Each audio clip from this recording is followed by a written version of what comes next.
Welcome back. You're still watching The World Today on Channels Television. We now go live to New York, where the Voice of America's Margaret Bashir is standing by to give us the latest concerning the United Nations General Meeting. Hello, Margaret. It's a pleasure to have you join us again on The World Today. Thank you very much.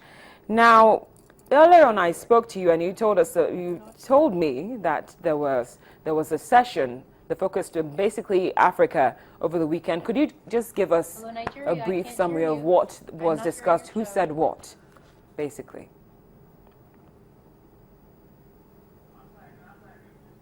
No audio still, please advise.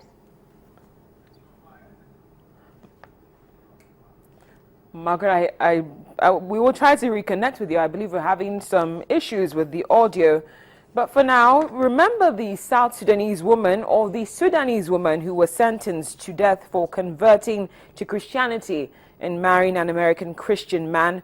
Well, she's been honored by a religious group, and that's an event which took place on Saturday, September the 27th. And she has also said that she's going to be a spokesperson, or is willing to campaign to become one, for those who are victims of religious persecution.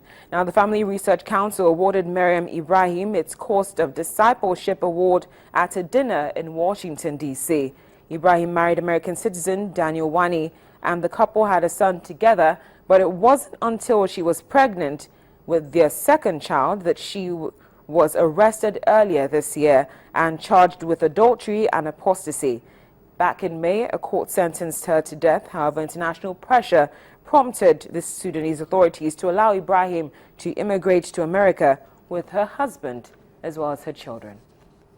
For standing up for his faith in the face of torture and beatings, and in one of the worst prisons in the world, being transferred from one prison to an exile prison, being put in a murder ward. He's suffering right now and missing years. My daughter just celebrated her 8th birthday, and the last time she got to celebrate with her dad, she was 5. And honestly, it's the last 2 years I felt like I'm done. I need to get him home. I don't know what else to do.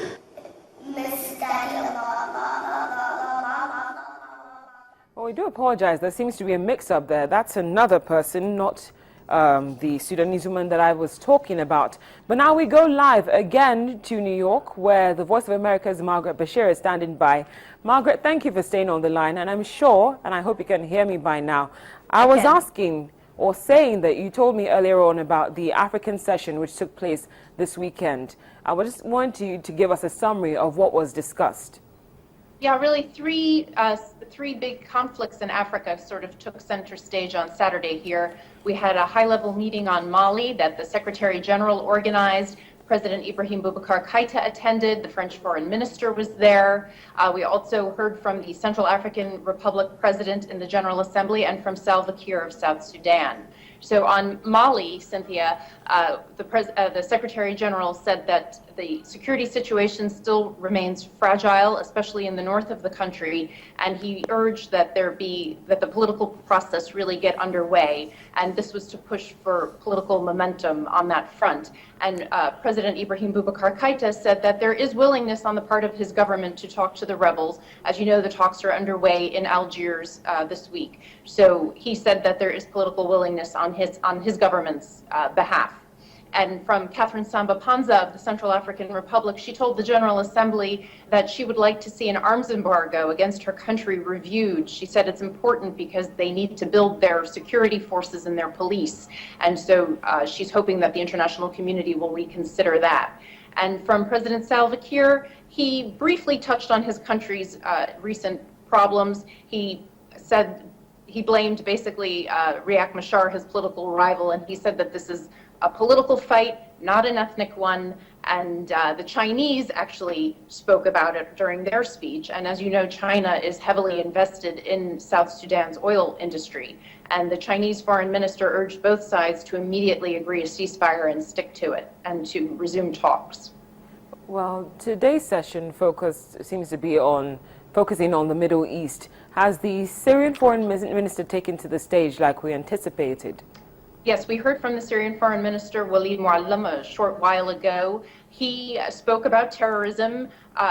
The Syrian government has said since the beginning of the political protests 3.5 years ago that it wasn't peaceful protests, it was terrorist gangs and thugs.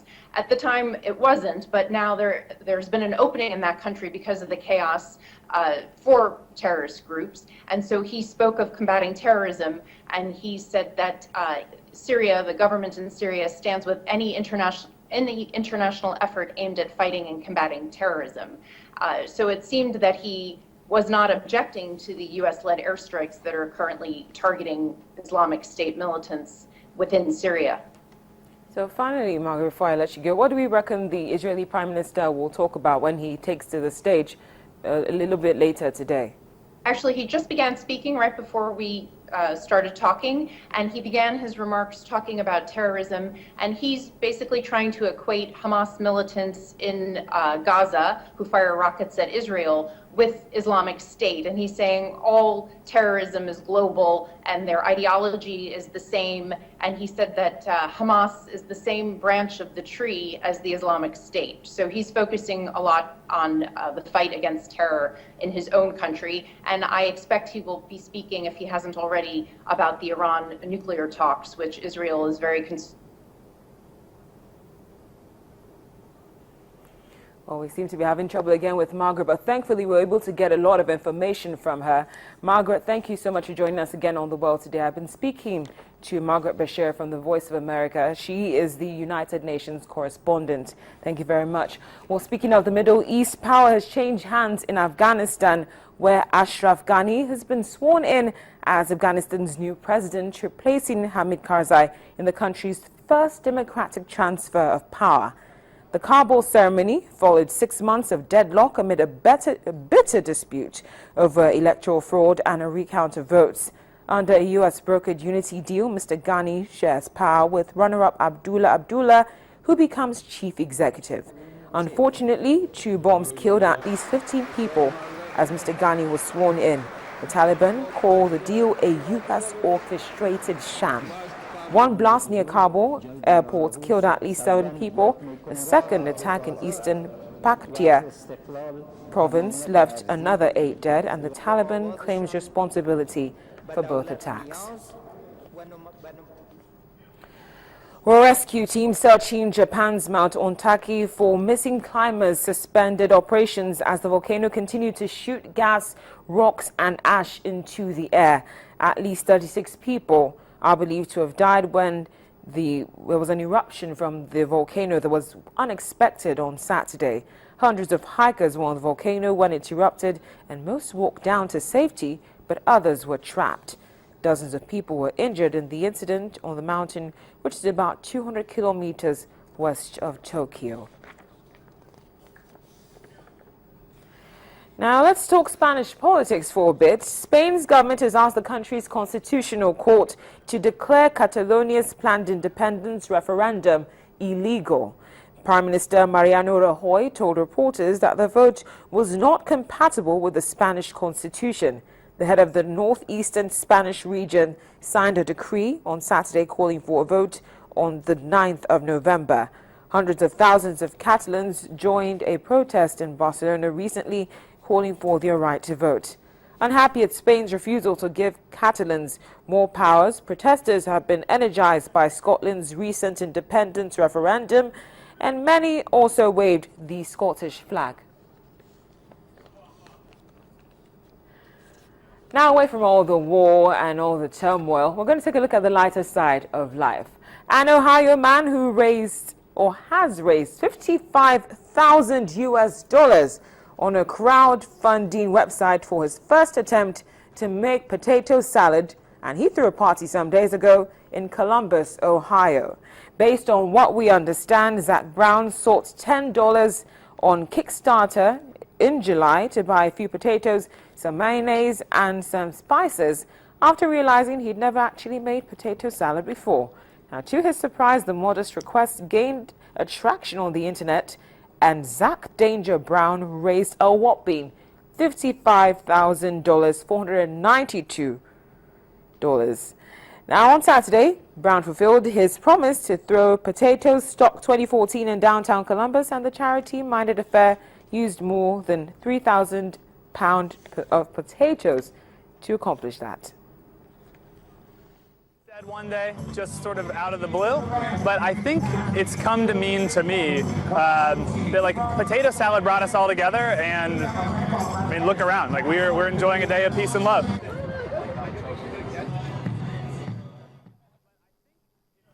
Well, we just did one for the food lovers, so let's round up with one for the lovers of ink. Over the world lined up outside London's vast tobacco dock on Friday to ensure their place at the most prestigious gathering of tattoo artists, which is the London International Tattoo Convention on its 10th anniversary. Inside of the former dockside warehouse, the buzzing sound of tattoo guns filled the air as 340 of the world's top body artists set to work transforming the skin of fans who had queued to be inked by their favorite artists. I think it's great. It's amazing to see so many people with lots of ink and everything, and just and a lot of nice work everywhere. Over the three-day event, more than 20,000 people are expected to attend, having traveled from all four corners of the globe. These artists represent the pinnacle of the tattoo world. You will never find at any other event in the world such a collection of such fine artists. Crowds swarmed around the booth of Don Ed Hardy, who made his debut at the London convention. He is known to many as the godfather of the tattoo world. Hardy described the growth of tattoo art's popularity as a global phenomenon.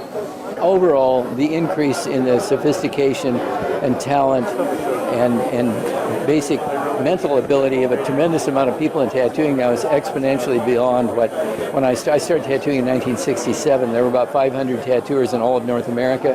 There's about 5,000 in Los Angeles County now. It's such a global phenomenon. It's estimated at least a third of all British adults have gone under the needle. American TV star Amy James, made famous from the TV series Miami Ink and NY Ink, drew crowds, as did Nico Hurtado, who is known best in the UK for tattooing the bottom and the lower back of pop star Cheryl Cole. People are doing different things for the love of ink. Well, that's the world today. Thank you for watching. I'm Cynthia Arrow.